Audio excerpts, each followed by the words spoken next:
મિત્રો, આ વિડીયો હાલ ચાલી રહેલી લગ્નની સિઝન માટે ખૂબ મહત્વનો છે. ચાંદલો, વધામણું, હાથગરણું ગુજરાતના ગામડે ગામડે આજે પણ જ્યારે ઘરે લગ્ન, જનોઈ, બાળકનું નામકરણ કે કોઈ મોટો ખુશીનો પ્રસંગ આવે ત્યારે આ ચાંદલા પ્રથા આપણે અહીંયા ચાલી રહી છે. ફલાણા ભાઈ તરફથી 500, ફલાણા ભાઈ તરફથી 200, કોઈના તરફથી 1000, 1500, જેવો જેવો વ્યવહાર, આ રીતે વ્યવહાર આપણે આજે પણ ગામડાની અંદર ચાલી રહ્યો છે.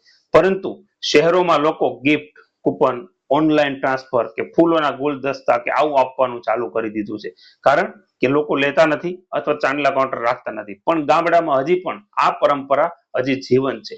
એકદમ સાદી લાગતી આ વાત પાછળ ખૂબ ઊંડો અને ભવ્ય વિચાર છુપાયેલો છે અને એમનો ખૂબ મર્મ પણ રહેલો છે કે જેમના ઘરે પ્રસંગ હોય એ પરિવારને મહિનાઓથી, વર્ષોથી તૈયારી કરતા હોય, લાખોનો ખર્ચો કરતા હોય, દેવું કરીને પણ બધાને ખુશ કરવાની ધગશ હોય. કારણ કે બધાને ઈચ્છા હોય કે હું સારો પ્રસંગ કરું.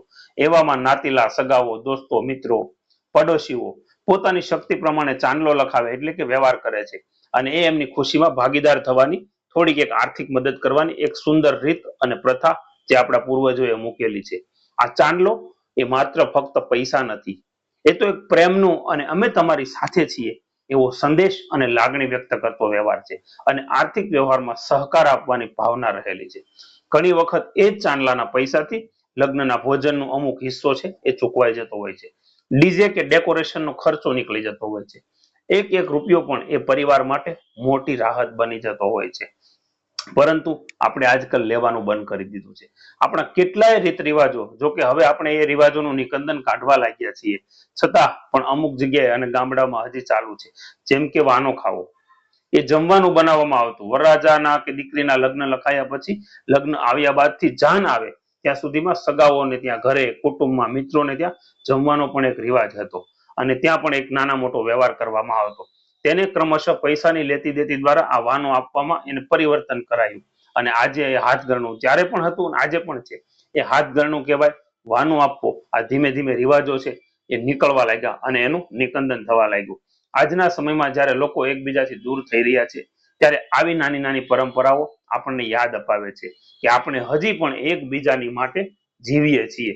આવો આપણે સૌ આ સુંદર પરંપરાને જાળવી રાખવા માટેનો એક નાનકડો પ્રયાસ કરીએ. જ્યારે પણ કોઈના ઘરે ખુશીનો પ્રસંગ આવે ત્યારે ચાંદલો લખાવી અને એમની ખુશીમાં ખરેખર ભાગીદારી બનીએ. એક રિવાજ એ પણ છે કે મામેરું. મામેરાનો રિવાજ સાચો હતો, વ્યવહાર સાચો હતો, પરંતુ સમયને આધીન અત્યારે જાહેરમાં નહીં પણ ખાનગી રીતે જ્યાં પણ જેમને ત્યાં પ્રસંગ હોય એમના દીકરીને એમના પિયરવાળા મળી અને એમની જે યથાશક્તિ અને યોગ્યતા હોય એ પ્રમાણે મામેરું આપે અથવા તો લઈ લે. આ બંનેનો વ્યવહાર જળવાય રહે. પરંતુ આજના સમયમાં અમુક દેખાદેખીમાં જાહેરમાં મામેરા ભરે છે અને ત્યાર પછી નાના માણસોની દીકરીવાળા છે એની સગવડતા સામે દુઃખરૂપ બનવા માટે ઘણા કિસ્સાઓ આપણે જોતા હોઈએ છીએ અને પછી એ જોઈ પણ નથી શકતા. માટે જાહેરમાં મામેરા પ્રથા છે એ સદંતર બંધ થવા જોઈએ એ વાત સારી છે. પરંતુ ચાંદલો, હાથગરણું જેવા વ્યવહાર ખરેખર હજી ચાલુ રાખવા જોઈએ અને મધ્યમ વર્ગ માટે આ યોગ્ય સમયે એક ટેકો થઈ શકે છે. મિત્રો, આજે શહેરોની અંદર જોઈએ છીએ નાના અને મધ્યમ વર્ગના લોકો છે એમણે પણ ચાંદલો લેવાનું બંધ કરી દીધું છે. ખરેખર આ પ્રથા આપના માટે તકલીફ વાળી છે. કારણ કે ચાંદલાની અંદર કે વ્યવહારની અંદર જેટલી તમને રકમ મળે છે ને એટલી જ રકમ આપણે વ્યાજે 1%, 1.5%, 2% સુધી વ્યાજે લાવીએ છીએ અથવા તો સગા સંબંધી કે સ્નેહીજનો પાસેથી ઉછીના લાવીએ છીએ અને પછી જ્યારે સમયને અનુરૂપ એને ચૂકવાતી નથી ત્યારે આ તકલીફ હોય છે. એટલા માટે આપણે વ્યવહાર છે એ ચાલુ રાખીએ.